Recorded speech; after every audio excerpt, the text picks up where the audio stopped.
If you're an empath, you know that it's super easy to feel like we're not doing enough, we're not qualified enough, or that we're constantly letting people down. And this feeling of self-doubt, which can also create imposter syndrome if we're not careful, this can become even stronger when we don't set healthy boundaries. Without clear boundaries, we end up overcommitting, we take on too much, and we end up feeling drained, which ultimately leads us to question our worth and our abilities even more. But if we can set those healthy boundaries, we stop allowing others' expectations and emotions to dictate our sense of self. And that is the key to overcoming self-doubt and imposter syndrome, especially in the workplace. In this video, guys, I'm going to share some really tactical ways to set boundaries in the workplace and beyond that will protect your energy to help you overcome self-doubt and imposter syndrome. So by the end, guys, you're going to have some really great tools for saying no without guilt. That's the key.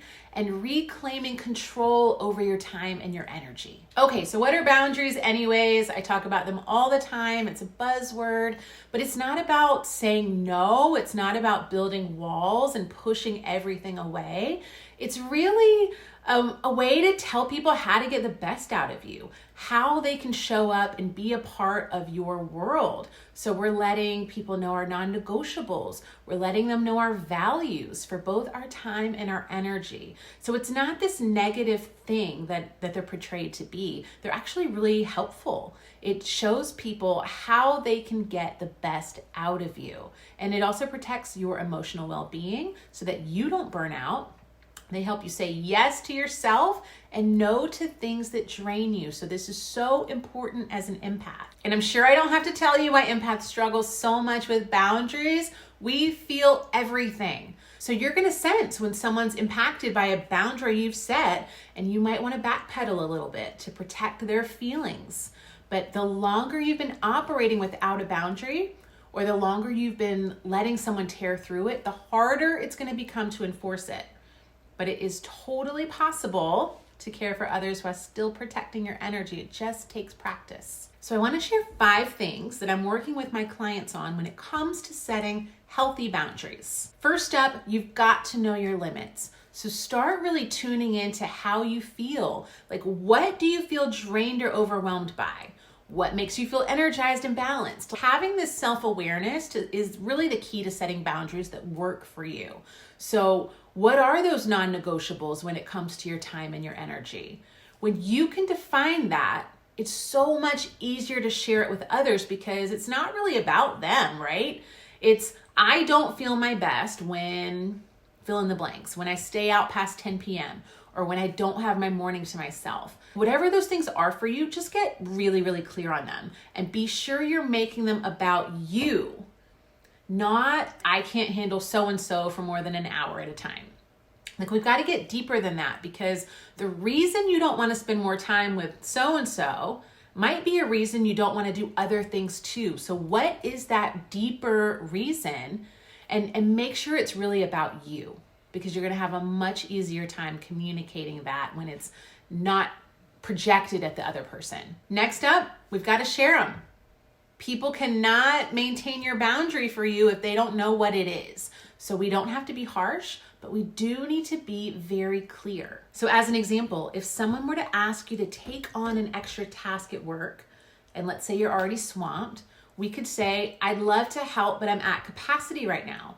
Can I help you find another solution? So we're still being helpful. We're not saying no, we're just saying not right now, but is there some other way I can help you? So that's a good middle ground, especially if you're really new at setting boundaries. So that was kind of a softball example. Some will be more complicated, and this is where we have to get better at saying no. And I know it's hard, but it's so important. So start with the small no's. Those less stressful scenarios, something like turning down an invitation when you just need some time alone.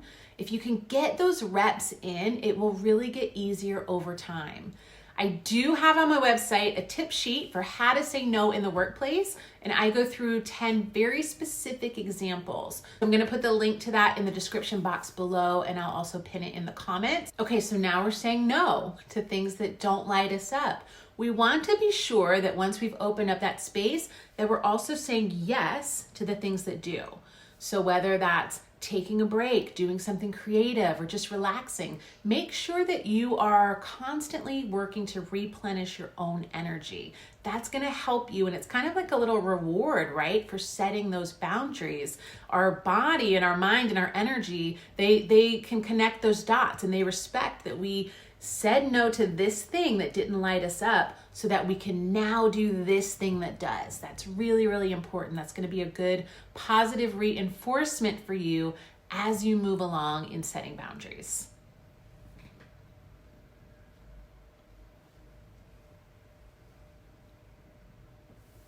And then the most important tip, we want to stay consistent. So boundaries are like muscles in that they get stronger the more that we use them. So the more consistent you are, the easier it's going to be to stick to it. If you start letting people cross those boundaries or you start backpedaling, do not be surprised when people stop respecting your boundaries. You have to maintain that. And when you can do that and stand firm in it, it will get easier over time to maintain it. And others will just naturally know that and expect that of you. So you're not going to get people trying to cross those boundaries all the time. Setting healthy boundaries is not just about protecting our energy. It's really about empowering ourselves to show up confidently in every area of life. This is going to boost your confidence tenfold and your self-worth. Boundaries are also going to give you back control of your time and your emotional energy. This allows us to feel empowered rather than uncertain about our worth or our abilities.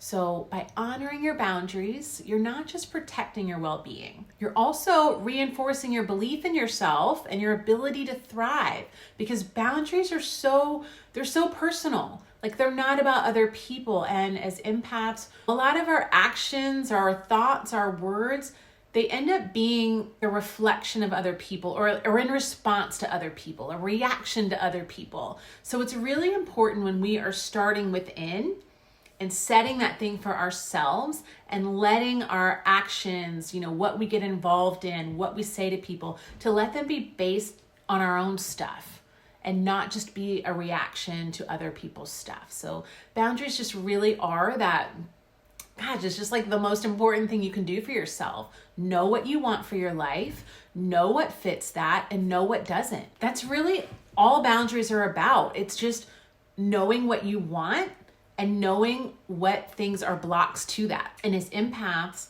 it's super easy to give and give and give, but you can't pour from an empty cup. Boundaries are a gift to both you and the people around you. They are a service to the people around you. You are letting them know how to get the best out of you. Who doesn't want that? Okay, in the next video, I'm going to share how to handle those tough conversations when people push your boundaries, because they will try to push your boundaries. So whether that's a family member, a colleague, or a friend, I'm going to show you how to stay strong and keep the peace. You're not going to want to miss this. Be sure to subscribe so you don't miss out, and I will see you guys soon.